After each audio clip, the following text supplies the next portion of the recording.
So I'm going to try to rein it in. And I'm going to invite you, if you have questions, I mean, simple questions that will affect how you might interact with our students, very good. But if you have questions about the deeper levels of all of this, there are a million books, there's a million handouts. That's going to have to go to the level of your own research. Because what I want to talk about today is how to convey this information to our students. What's useful for beginners? What's the second layer of understanding? And progressing in that direction. Because as you know, now that you've spent time in classes, people don't even know which side of their body is the right and the left. They don't know how many kidneys they have. They don't know how to pull their toe back. So we don't want to give them a whole lot of esoteric information that isn't going to be useful to them. And particularly, my whole take on the breathing thing is changing a little bit as I teach more and more people who are not practicing yoga. Because frankly, I've never really taught people meditation before who don't practice yoga. Until now, I'm teaching these mindfulness courses where people who do not practice yoga and may not ever practice yoga, although God bless them, many of them do think maybe that would be a good thing to do, come. And the most common comment is, I really never thought about my breathing before, or it feels uncomfortable for me to focus on my breathing, or I'm a mouth breather. I've always breathed through my mouth. I don't know how to breathe through my nose. It's very uncomfortable. To the culmination statement that I just had a couple weeks ago where someone said, I've always hated my breath. Wow. Like those, I mean, I've been doing this a long time, and those are all kind of earth-shattering things to me. Because generally people come and they're uncomfortable with their breath, or maybe they can't breathe very slowly and deeply, or they have all kinds of reverse or different kinds of breathing patterns.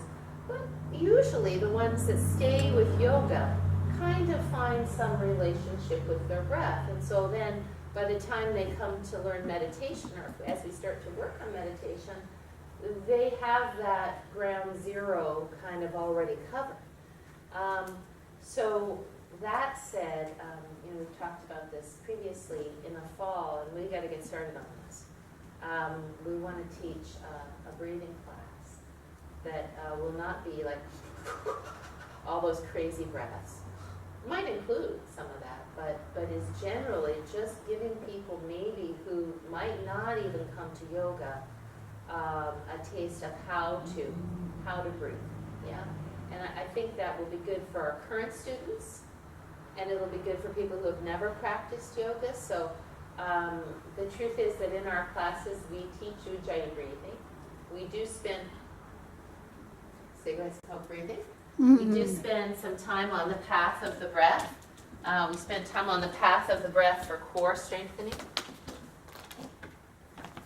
But we rarely do dedicated pranayama because most people come here once or twice a week and they want to get some exercise. Not that breathing is not exercise. Did you watch or read the section in the anatomy course about breathing? Yes. Yeah, mostly? Yeah. Did you think it like I did, or I thought it was the best one they did so far. I haven't seen them all. Mm-hmm. But did you like it? Did you think it was valuable? Absolutely. I got there. Hi. At the end, though, they kind of said, well, we're not going to go into so much in the classes, Ujjayi breathing and all of that. Right. And the Uddiyana Bandha. Right. And said, I think it should just come naturally. And I went, oh, I don't know about that. Yeah. No, that kind of. I agree with you. Did you, I especially spent time writing out notes.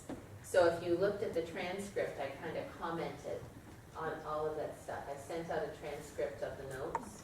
Yeah, and I highlighted the things I thought were important, and I put notes on. Well, how could I have gone to, I always use the same list. I have it. Oh, I've got it. No. No, I got it, but I don't remember you mentioning at the end. Oh, okay. Well, I'm just telling you that on all those chapters, I literally print out, because I don't watch the whole thing, because the verbiage drives me crazy. So I read it, and when I come to a section where I would like to, because I'm better reading, where I'd like to see what they're talking about, I go to the timestamp and that's how I do it. But that way I try to highlight what I think is something you should actually know. And then if there's something that I disagree with or I want to add on to or reframe, I kind of put that in red so it stands out. So it might be worthwhile just taking a look at those notes. But Ed and I agree that often they'll kind of talk a lot about a lot of esoterica that is important, but not stuff you're going to talk in a daily class to students about. And then that stuff that you really would talk to the students about, they come and say, oh, well, we're not going to talk about that, which is unfortunate. But I thought their notes, I printed out their worksheets. They have a worksheet. And I thought I would work from that. I kind of organized the whole thing from that because I actually thought it was really good. And then we'll add on the whole thing here. So I'm just going to go over some simple things, and then I'm going to invite you to look at it on your own time. So they talk about Deskachar, who was the son of Krishnamacharya and who's the founder of the Krishnamacharya Yoga Mandiram that Darcy went to. And as you know from Darcy's descriptions, when she went to the Mandiram and they were teaching asana classes, they didn't really talk so much about anatomy and physiology, but they constantly called the breath. Am I correct? Right. And we had a separate pranayama class. We had separate anatomy classes, so. Right. Yeah. Right. Yes, but in the asana, but it was all about the breath. Right. Yes. And in the Iyengar tradition, pranayama is taught separately from asana. Pranayama means what? Tension. Prana is, Life force. right? Ayama. Restraint. I would like to say ayama means to stretch or extend. Oh, yeah. Yeah. So to control the breath, to work with the breath.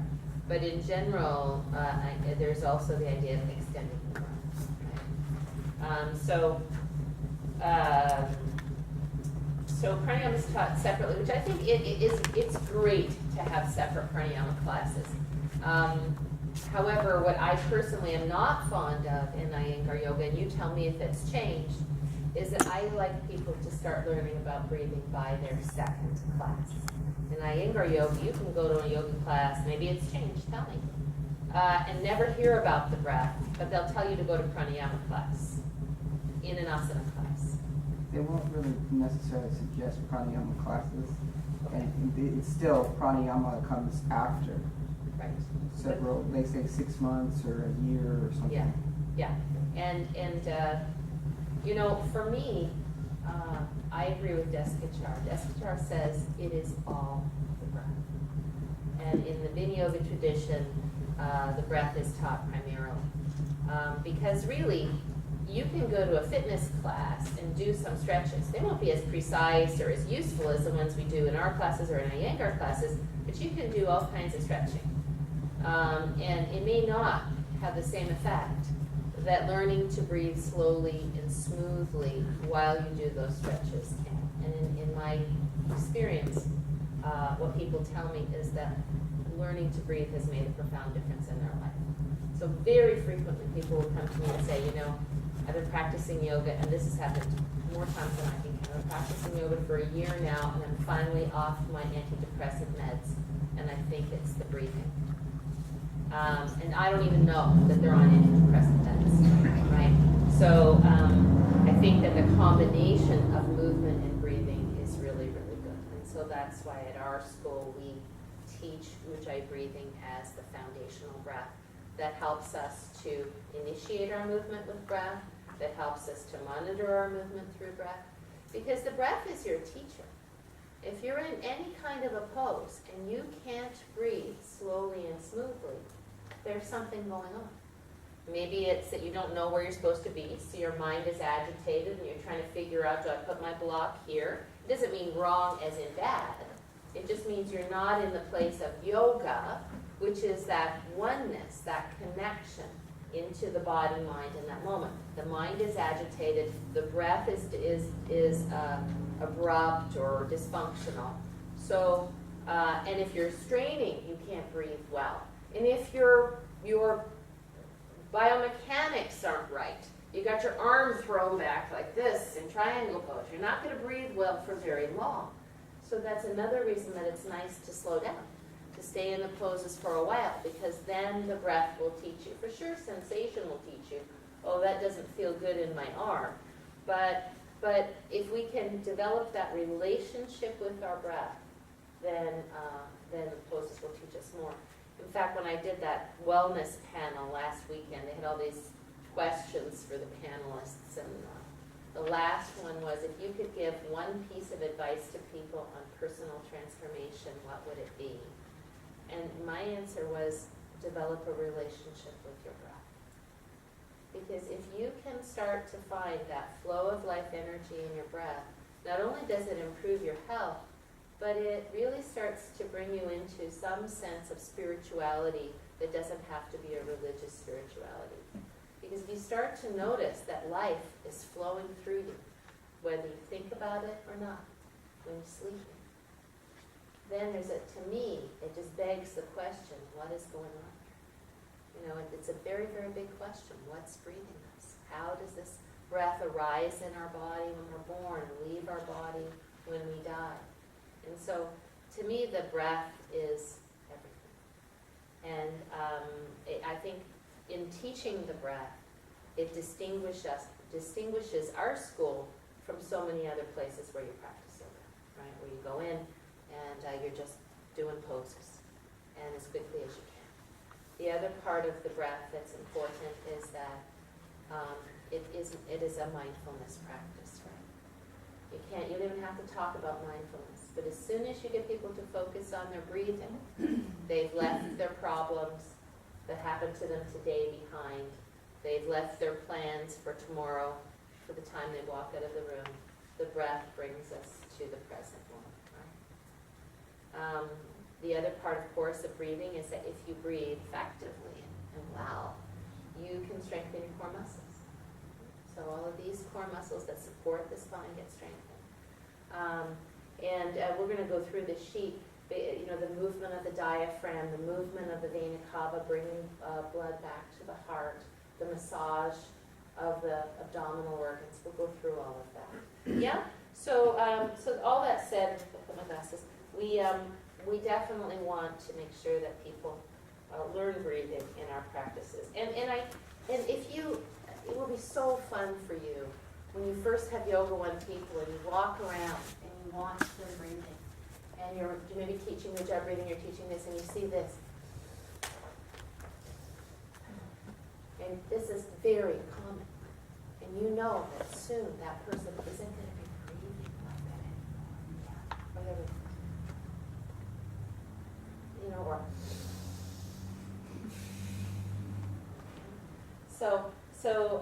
what a great offering. And so in this handout on the breath from Leslie and Amy, they say breathing is both voluntary and involuntary, right? We can control our breath and we are breathed. Do we have that handout, or is it just that you're reading it? I'm reading it. You don't have to have it. All right. I just have to have it because I'll forget what I want to say. But this is all, you know, if you print out your handout from that section, there's the worksheets. This is all on there.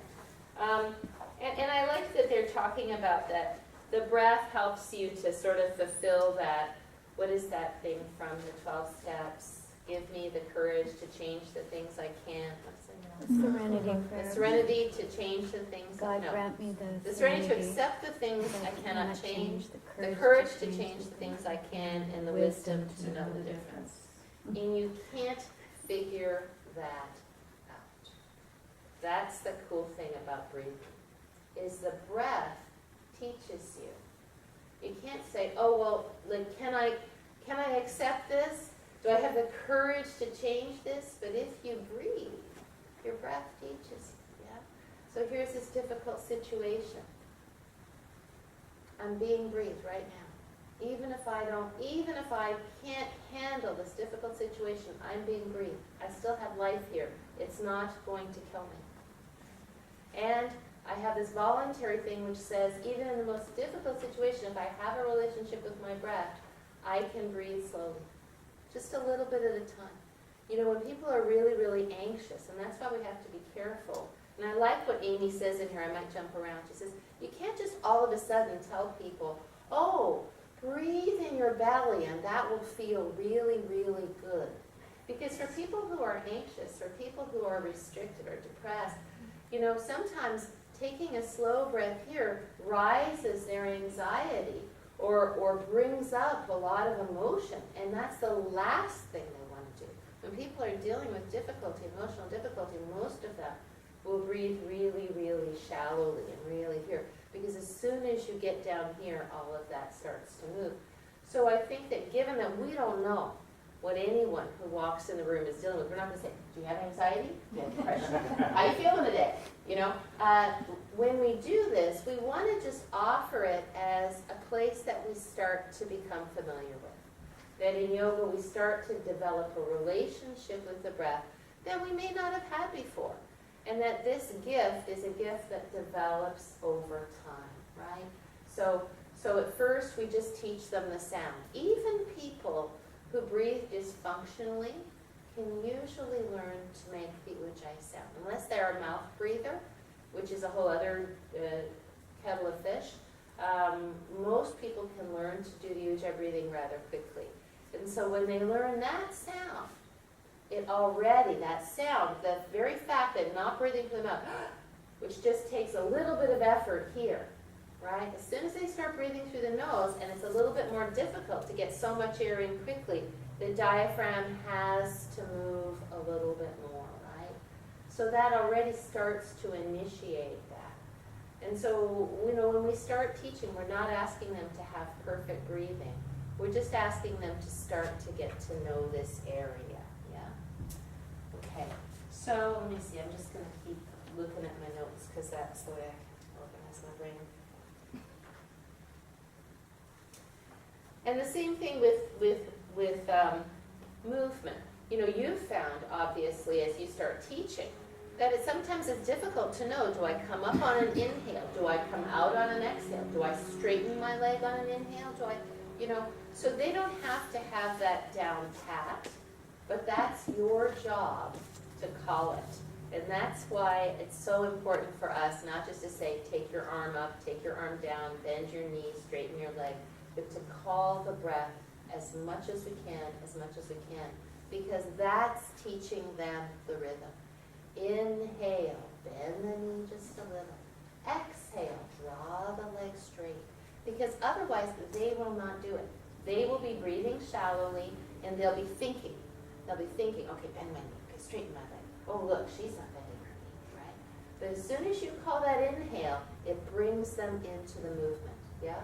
So important to do that without having them necessarily have to remember. But that becomes your job to really know which movements are inhales, which movements are generally exhales. And we'll certainly go over that a little bit more today. And to really encourage that relationship with the breath as you move, yeah?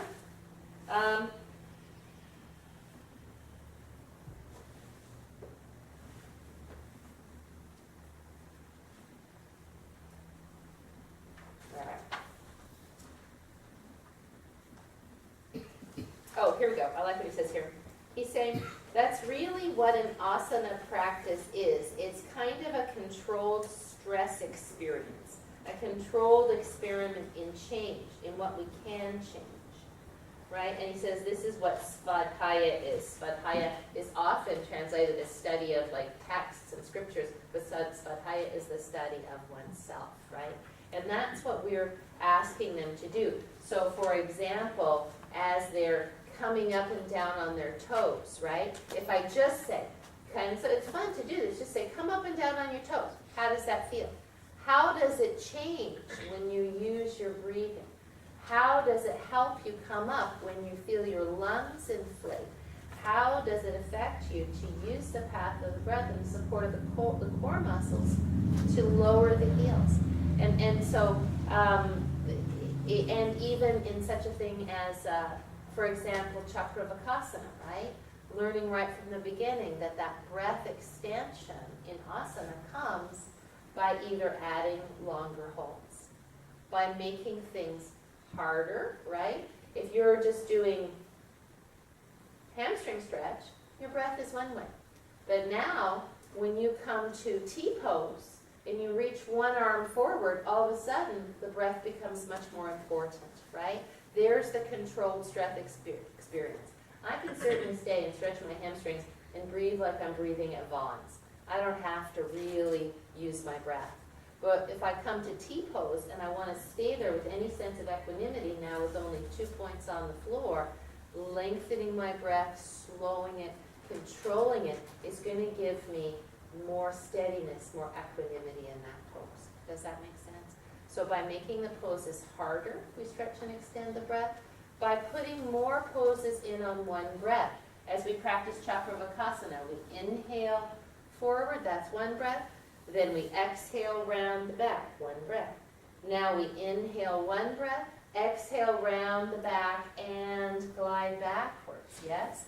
So all the way up till you're doing B-series sun salutations, where you're putting in maybe 3-4 movements per half breath, right? So that's where asana stretches and extends the breath. And it's particularly important, I think, with our students to remind them. You see this with me all the time if you come to Yoga One classes, which again and over I will encourage you to do. We're doing the shoulder rolling, right? And I'm going inhale, exhale, and everybody's speeding. And now we're flinging the arms, right? Because we are used to moving quickly. And we get bored, right? It's like, okay, whatever, the rotation's a great one.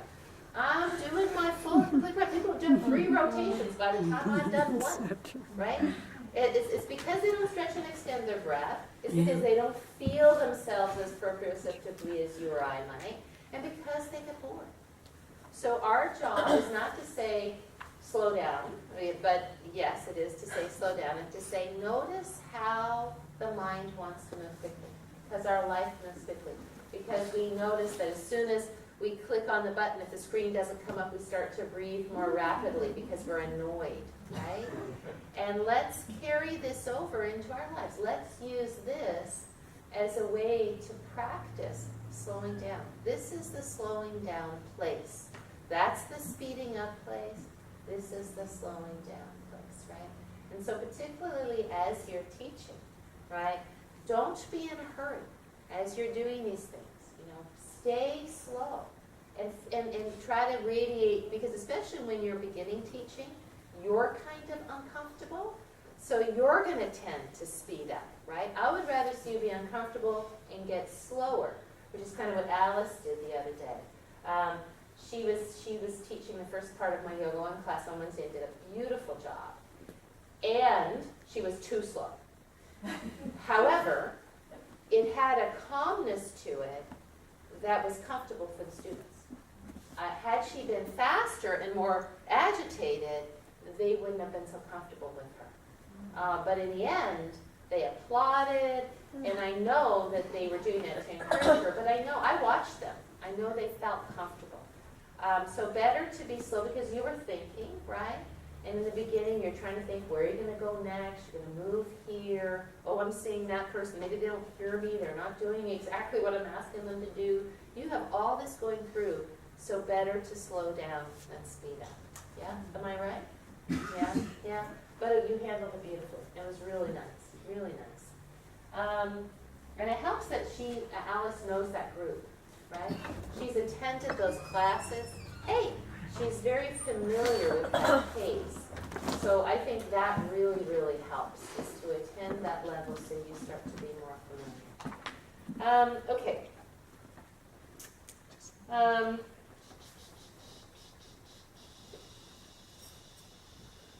He says, so when we place the process of breathing at the very center, at the very core of our practice, it will teach us. It will show us what our limitations are and what immense possibilities that we have. I mean, there's nothing more beautiful than watching people leave feeling good, not because they've done harder poses, but because they've been breathing rhythmically. And all of the research on stress reduction in yoga does not come from stretching muscles. It comes comes from the application of the breath. So, so you can say, well, practicing yoga reduces stress, but I would just venture to say that practicing really, really fast yoga, you could just as well go for a run. You know, you're going to get some benefit from that too, but it's not going to have the same stress reduction qualities as slow, steady, rhythmical breathing. I'll tell you this fact, which I actually looked up online because I had heard it on NPR, and I wanted to verify it. And there is research that verifies this. So all creatures, mammals, not only mammals, I don't know about birds. I don't know about birds. I think birds too. But all creatures that breathe and are warm-blooded have about the same number of years in a natural lifespan, barring trauma, barring accident, barring disease, right? So all relatively healthy creatures.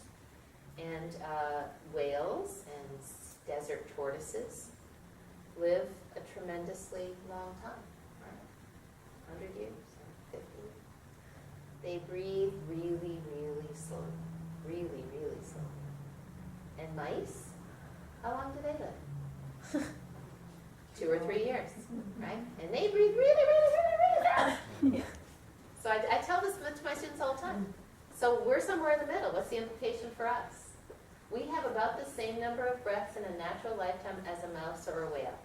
So do you want to breathe slower? Or do you want to use up all those breaths now? You can use them all up in this class. We'll be done. Right? So really, that slow breathing affects your physiology. And if you look at all of the old yoga stuff, I mean, they're really not talking about doing harder poses. They're talking about slowing down your breath. That's the primary teaching of yoga, is to slow down the breath. All right. So, You know, Audrey, that so many years ago, and that there was stress then. You know, you talk about that we live in a stressful, fast environment now, but I guess they must have felt that way too. yeah, you're an invading tribe just about to come take over your city. That can kind of mess up your day. But I guess it just goes to show that there's always stress. Yeah. And there always has been. There always has been. Yes, in fact, it's worse now, though. Because primitive peoples had brains, this is all the mindfulness course, but primitive peoples had brains that aren't as big as ours. Our brain is a third larger than it was. And so that whole executive center that has come online really in the last, couple of million years is quite different than the primitive brain, which was, avoid, either is it going to kill me? Can I mate with it? Or is it a problem? Do I have to do something? Can I make money from it? Can I benefit from it? That was kind of the way all life was approached. Is it something I have to avoid or something I have to approach? Just like animals, right? Can I eat it? Can I mate with it? Can I do something with it? And that was the, can I do something with it was more like a little bit later. But, so now, and stress was really valid then. Because if there was a snap, crackle, pop in the bush, you better be alert, because something might be coming after you, right? That might actually kill you. But people have the same amygdala reaction, the same amygdala hijack now when they get an email that seems to be insinuating that they're not doing the kind of job that they should be. It's hardly life-threatening, but the same exact physiological processes go on in our body. So we have stress in our lives now because of traffic, because of all kinds of things that really we could manage better if we recognized that physiological function is manageable. In other words, if we were less reactive and more responsive. If we had the space to notice that trigger and then to make a different choice than the choice that our primitive brain tells us, which is, uh-oh, I'm going to be eaten alive right now. Right? In fact, I was just reading, and this goes to the breathing thing too, because I don't, when we get into Nadi Shodhanam and alternate nostril breathing, the whole designation of what the right hemisphere of the brain and the left hemisphere of the brain does is really, really changing in the last decade. And so to say right brain is this and left brain is this is really not current neuroscience. And, where did I go with that? Oh, yeah, but, and the idea that neuroplasticity is so fascinating. Like, I just read this fascinating thing. So, you know that they say that blind people have better hearing. Have you ever heard that? It's only partially true. It is partially true. Blind people don't hear things necessarily better than sighted people, but they do have better peripheral hearing. So they will hear things out to the sides of them and behind them better than sighted people. And if you think about it, why might that be? Because they can focus more on their hearing because they can't see anything, so they're not having divided attention in the sense that they're using two different senses. You'd think, Yeah. wouldn't you? Yeah, they need to survive. Yeah. So it's a survival mechanism. And guess where that information of auditory hearing is? Did you know this, Christy? Is this true? I just read this. So if I'm making it, if I get it wrong, tell me. Yeah? But what's fascinating is the brain remodels the cells that are normally used for seeing and uses them for hearing. So that same area in the brain that in your body is used for seeing straight ahead is now used for hearing in the periphery. So they actually increase the number of brain cells devoted to hearing so that they can perceive things that other people would see in their peripheral vision. Isn't that fascinating? That's amazing. Yeah, yeah. And the idea that people have whole hemispheres, children have whole hemispheres of their brain removed because of tumor or something, and their brain literally remodels the other hemisphere to be able to do all the things, or at least close to all the things that this hemisphere was supposed to only have been able to do in children. If you lose a hemisphere of your brain as an adult, it's kind of a different deal. Not that there can be some adaptation. But so all that to say that there is no doubt, and I think that the biggest thing that we find in our mindfulness courses is that when people do develop that relationship with their breath, to be able to find the breath, to decrease reactivity, to have a space before they respond, before they take an action, to notice what their emotions, what their thoughts are doing, what's going on with pain in their body, then they really do decrease their stress. And so that's a whole other deal. All right. She says, challenging breathing habits might be one of the hardest things we ask people to do. Yes. So you never want to tell people they're breathing wrong, right? There's no one right way to breathe, but there are ways that give good result for stress reduction, for oxygen uptake, for overall health, for sure. So what we do is just take people where they are, and we offer them these other possibilities of breathing. Did you happen to get that book by Donna Farhi? Yes. Is it a really great book? Yes. It's a beautiful book, right? But she does show some interesting patterns of breathing, you know, collapsed breathing and all that kind of stuff. Where's that? Yeah. I have it right here. I marked it.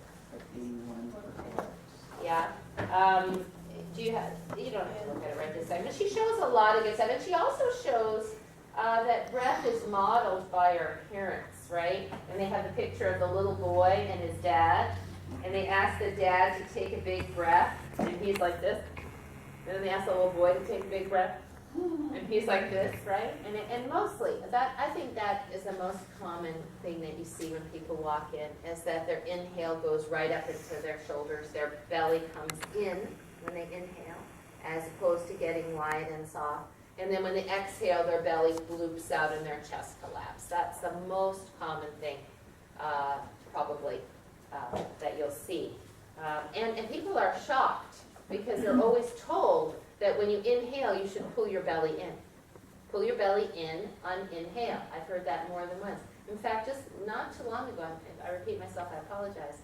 You know, one of our students at a cancer center went to a doctor's appointment and said, take a big breath. And she went, and he said, no. I said, take a big breath. She said, well, that was a pretty big breath. He goes, no, like this. Oh. She says, oh. So there you go. Okay. So, did you, in the unit, did you read the stuff about the transfer of breath? So when we take in oxygen into the lungs, what happens in the blood, what happens in the heart, what happens in the cells, all of that kind of stuff, right?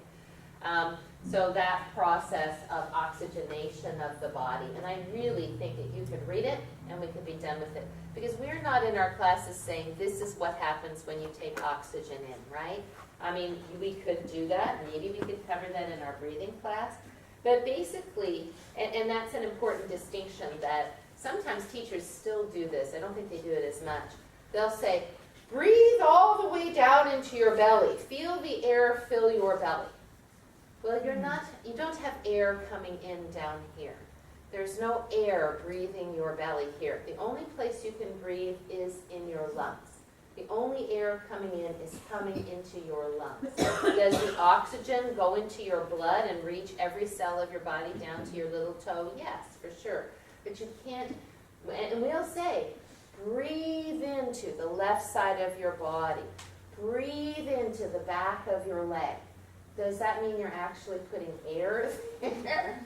It means you're using the breath as a focal point to direct your attention. Your breath is cueing your attention, right? So just to be 100% clear, right? And your lungs are relatively elastic, right? But you can't breathe into the bottom of the lungs and then the middle of the lungs and then the top of the lungs. The lungs expand concentrically. So when you breathe, the slower and the deeper you breathe, the more your lungs will expand. Yes. Certainly there are more capillaries on the bottom of the lungs, so a lot of good blood-rich oxygenation happens at the bottom of the lungs, which is really a good explanation of why people who are shallow chest breathers or who sit like this feel like they don't have any energy. Right? Because they're not getting that much oxygen into their blood because all of this is collapsed. People who smoke, a lot of the tissue down here, I remember a cadaver once that I saw with this, just the bottom of the lung was completely seamed. It was like that much of it was folded and black. There was no, it was just like dead tissue and black. So, they're only using part of their lungs to breathe. So just for us to know that cellular respiration brings oxygen into our blood to oxygenate our cells so that they can do their metabolic processes. Then the waste product from the metabolic processes of the cells goes back into the bloodstream, back up to the heart, back up to the lungs, and so that cycle continues, yeah? But I would encourage you to read it so it's part of your own understanding of your body, Is that okay? Is that enough on that?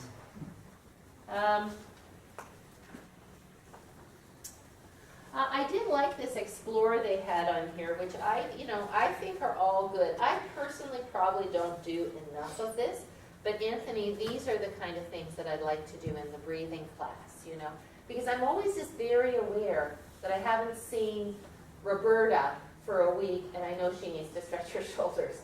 So people come in, and I rarely spend time on stuff like this, but they do one where they actually they have you imagine breathing oxygen down into the blood, traveling through your body, through your cells, all the way into your feet. And besides the fact that this is a very nourishing thing, I really do have oxygen. It's not just that breathing is happening and, oh yeah, I have to remember to breathe, but that is really what gives me life.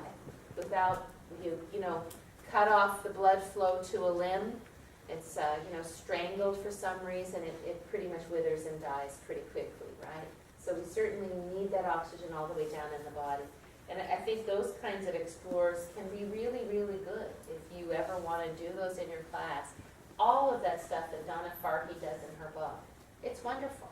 And it would be a great explorer to do it even in a regular class, yeah.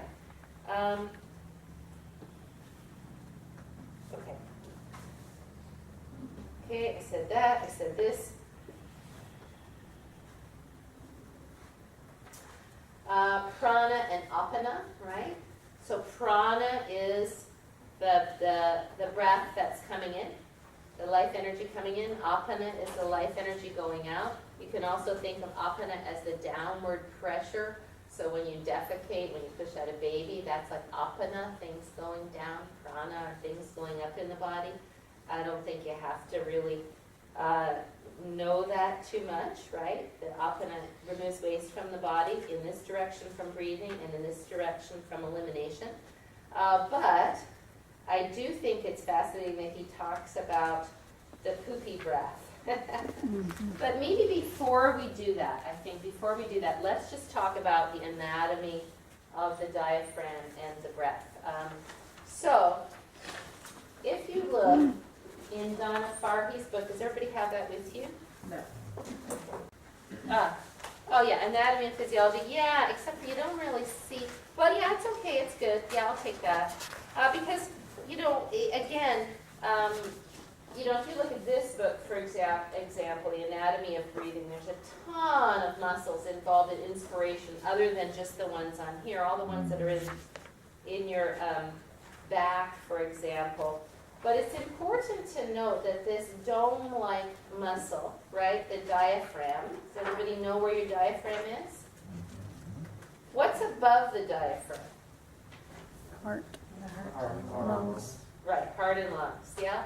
All of the air elements, right, the heart and lungs, the things that help us to breathe, the things that help to provide oxygen to the body. And what's below the diaphragm? Liver. Looks like the transverse abdominis. The internal organs. The internal organs, right? So, and this is important to know because this really, there's a good picture. I usually give this picture to Look on page 53. 51. 53. There's a 51, picture of the abdominal organs underneath. 51. Ah, here it is, yeah. 51. No, 53. Yes, 53, yeah. So come on, if you don't know this picture, share with somebody who does. So if you look at how high up the diaphragm comes, it comes way up here, right? Way up to the lungs. And so there's the pericardium, right? The pericardium is that whole connective tissue that surrounds the lungs and the heart. And the diaphragm literally is connected via fascia to the pericardium, to the heart muscle. And then there's the peritoneum, which is the whole big sac, the fascial sac that contains all of the organs in the front of the body. And the diaphragm's connected to that. Piercing the diaphragm on the right side is the vena cava that returns blood to the heart from the body. So every time the diaphragm contracts, it moves downward. Does it do that on inhale or on exhale? On inhale, yes? So when you inhale, that diaphragm, which is a pretty interesting muscle because it's considered to be it is the only muscle in the body that connects to itself. It connects to the bottom ribs here for sure, but it inserts on itself, on its central tendon. So it's a big squid-like, dome-like muscle with crura, or little feet, legs, that connect down onto your spine. And when it expands, it literally does this. That's why I like for me, I use the analogy of a trampoline, moving downward, yes? And when it is released, it rebounds upward like a trampoline. So it inhales, it contracts on those crura and pulls itself down.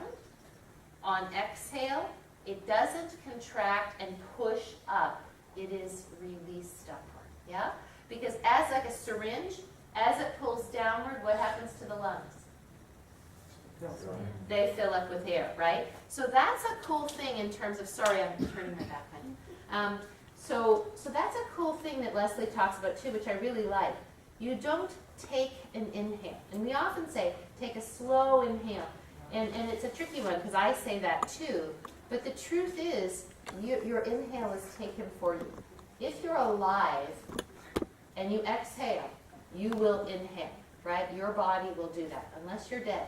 And that's really the atmospheric pressure as the diaphragm moves downward, because that's what your heartbeat does, that's what your body does automatically, involuntarily. Air comes in. There's a vacuum created, air comes in by this coming down. And then that muscle contracts, and then as it releases, right? All of the air goes out, all the carbon dioxide goes out, yes. So when people have accidents and they have spinal injury and they can't breathe on their own, is it because then the muscles aren't able to work on, you just said it happens whether we, without us trying, but Right. the people that have to be on the respirators, I would think of it as a nerve issue. I'm not 1,000% sure of all of the mechanics of why people are on respirators, but if your nervous system doesn't tell you to breathe, if your brain isn't connecting with the things that tell you to breathe, right, then you're going to have a problem, right? So we have the sympathetic nervous system, that is the move your muscles and bones, but the parasympathetic nervous system, all the involuntary actions, right? Which one is more important, the sympathetic or the parasympathetic? To survival. Hey, there she is. Right. If you can't breathe, if your heart doesn't beat, if you can't digest your food, you can't survive. If you can't move your arm or leg, if you can't do those kinds of sympathetic things, then you can still survive, right? But it's the involuntary system that's the most important. So we usually call the sympathetic the active system, and the parasympathetic the rest and digest, right? But they're both important. So as the diaphragm moves downward, you see the big liver under there, the stomach, the spleen. As it moves downward, it literally compresses those. And as it moves upward, some people say it pushes on the lungs to push it out, but what my reading suggests that it really doesn't push on the lungs to push it out. The movement coming up, the air is going to come out. In fact, you can control, this is just anecdotal, but one of my students who's an opera singer said that when the diaphragm actually touches the lungs on exhalation, it causes vibrato in the voice. And so the training for her is they put a TheraBand around here, and on inhale, they have to expand the TheraBand. On exhale, they have to keep that TheraBand expanded and use the belly, but not let this go so quickly, because if they just let it go, whew, the diaphragm comes up, bangs into the lungs, and they get vibrato in the voice. So that's kind of interesting, because that's kind of yogic breathing, right? Now, I remember taking notice on dumb singing class when he was a little boy at the community, pooching out your belly. Alice, you're a singer. Do they still teach pooching out your belly? Push that out? Yeah, because I have had other people come who are singers who say, well, don't you mean pooching the belly? Push that out, yeah. So just for fun, put your hands on your knees.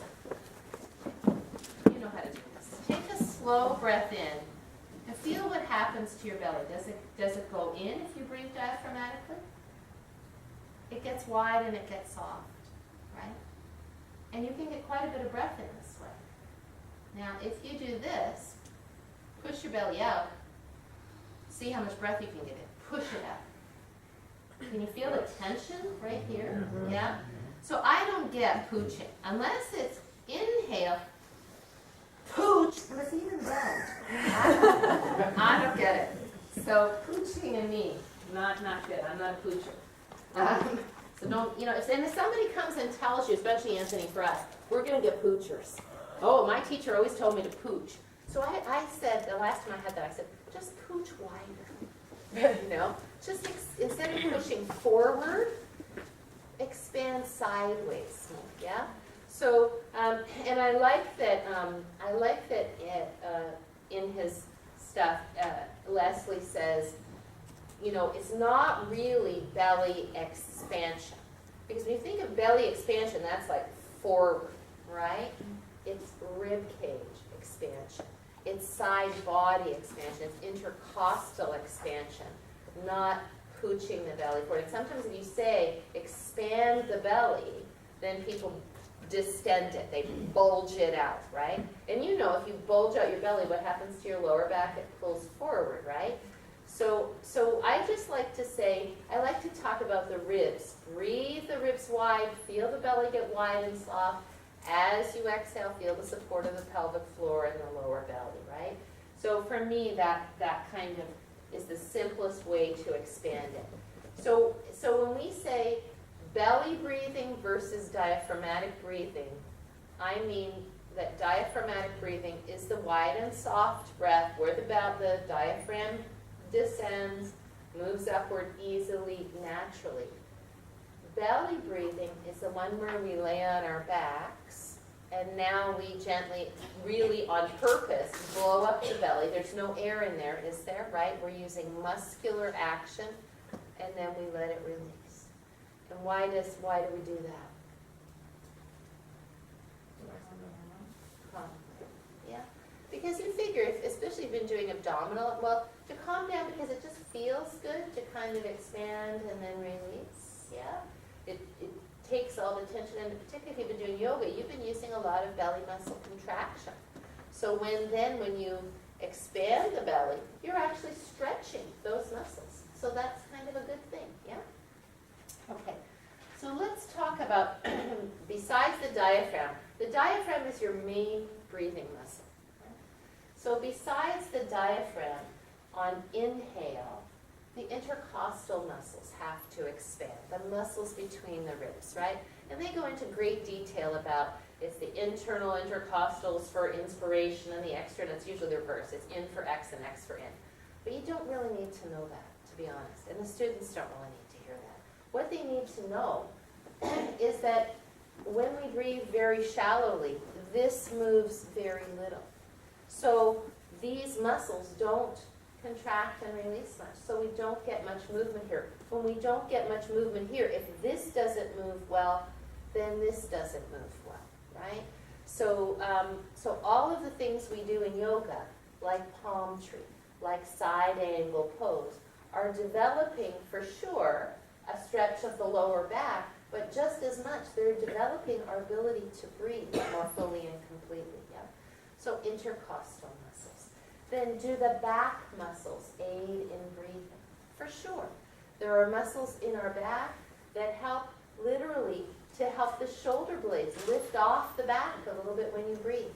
So there are, as we breathe in and expand the ribs, does it affect the lower back? Can you feel the breath all the way to the back? For sure you can. And you know, laying on your back with your legs up the wall is a great way to feel that, right? You lay on your back, now your back is utterly flat, or maybe on a chair, if you can't put your legs up the wall, and feel the whole back body breathing. Do you need to teach them exactly which muscle is breathing?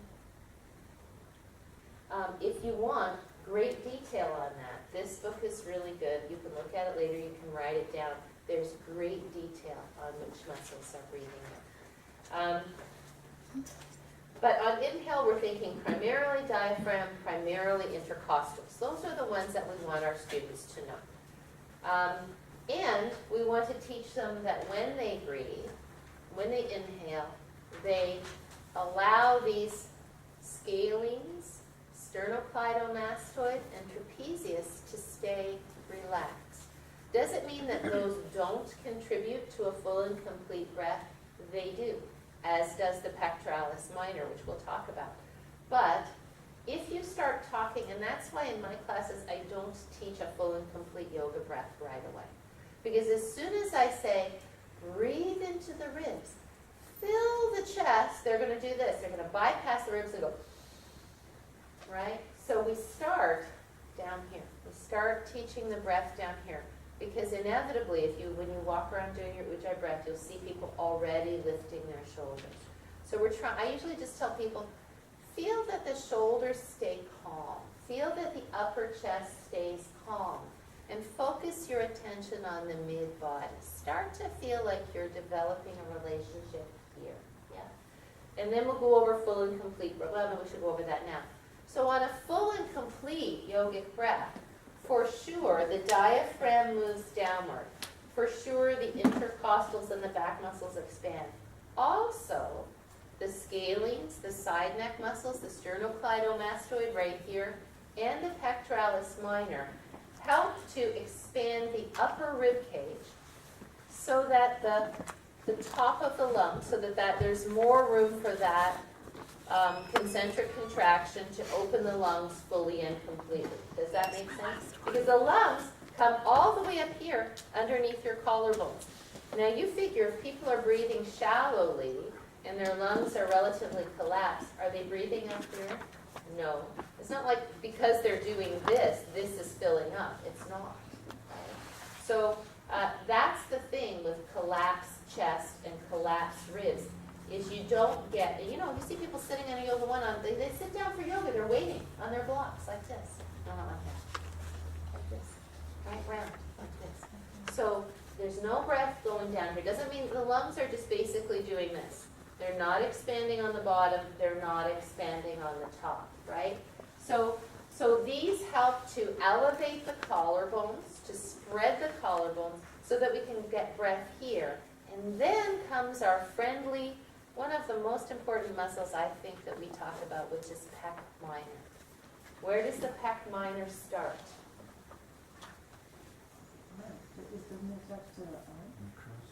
Coracoid process. Coracoid process of the shoulder blade. I would really like you to memorize pec minor. Pec minor is a super important muscle for yoga, right? So the front of the shoulder blade, that little crow's beak in front of your shoulder blade, and then down onto third, fourth, and fifth ribs, right? So let's look at it in your concise book of muscles, because there are lots of muscles you don't need to know. Pectoralis minor is not one of them. Who can find it first? You get a muffin when Karen makes one. You take my prize away. You get a cookie. Okay, can you see it right there? 90, yeah? So, okay, if the pec minor is tight, or if it's contracting, what is the main function of pec minor? Main function. Says it in the book. Shoulder push. Scapular elevation, right? So that muscle pulls on the coracoid process and pulls the shoulder forward when it is contracted, right? And so you can saw a board. So this is a good thing, because we need houses, all those things. You can iron, anything you do like this pulls that forward, right? Now, say you look at, see how it's connected to the shoulder blade? Say you stabilize your scapula with your what muscles? What would you stabilize? Which muscles would stabilize this? In other words, they're staying down. They're not coming up. What's holding them down? Serratus anterior. Your pockets. What else? The lower trapezius. Lower trapezius and rhomboids. Excellent. Yes. So all of those back muscles have now stabilized your scapula.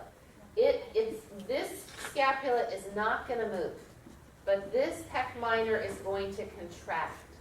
What's going to happen when the pec minor contracts with the scapula stabilized? Lift the chest. The chest will lift, right? So now, because again, look at muscles contract between the 2 points, right? So if you stabilize one point, and the muscle's going to pull on the other side, because it can't pull on this anymore, it's going to pull whatever it's attached to toward that stable point. Does that make sense? So now coracoid process stabilized. As we breathe in, ribs widen, chest lifts. So this full and complete yogic breath all the way up into the chest really is related to a healthy functioning pec minor. If the person is configured in this way and they can't get that shoulder back, can they have a healthy pec minor? Can they get a full and complete yogic breath? Not so much, right? Which is why, sorry I'm jumping around, but hopefully this makes sense. I'm sorry I'm moving my feet. I am not so fond of this kind of shavasana. Even if I do this with my arms in, it arches my back. So maybe that would be okay with legs up. But even then, I'm not nearly getting the pec minor and scapular stabilization that I would get here. And given our lives right now, where this is crucial to our neck health, to our ability to breathe, to our dealing with stress and anxiety, the more we can get people in here to do this, the better. So for me, I know that people have been taught, oh, you lose heat, and there's all these reasons to do this. And I don't get it. I mean, I don't think it's as important. Look, people who carried pots on their heads didn't have a problem with their pec line. We do. So I like this better, yeah? Doesn't mean, you know, even this, for some people, this feels really good. This opens this up really well, stabilizes the scapula, that cactus pose, right? So, so in a full and complete yogic breath that we will do, the ribs expand, the chest expands, right? And that's really Ujjayi Pranayama. And we'll do that a little bit later. We'll do some. Adrian, in Savasana, I mean, assuming you pin your shoulder blades underneath when you start the pose, what's the difference where your arms are? How does that affect? When your arms are down like this, for most people, because of the configuration of their upper back, the head of the shoulder is forward. Okay. So as soon as you take the arms out, the head of the shoulder comes down more, the shoulder blades get pinned, yeah? Okay. So that's why. So it helps keep it in the shoulder blades. Right, thank you for clarifying, yes, exactly. And if you get somebody and they're still like this, and even their arms are like this, what do you do? Stand on them. Right. What do you do? Put a blanket under Put 'em their up. Put a blanket under their head. As soon as you put a blanket under their head, it gives it, because here their head is kind of, a lot, especially those big guys with big muscles in their upper back, they're like this, right? Kind of like this. So you put a blanket under their head, you put the head up, and then the shoulders can come down a little bit more, yeah? And so we don't ever want to see somebody that's like this, right? This is not a good Shavasana. You always want to get that neck long. Yeah, okay. And we've talked about when you go to put a blanket under somebody's head, don't ask them. Just come and say, here, let me help you. Here, let me put this under your head. If they really don't want it, they'll say no. And maybe there's a reason. But in general, if you say, would you like a blanket under the head, they go, no, I'm fine. So just don't ask, just do it.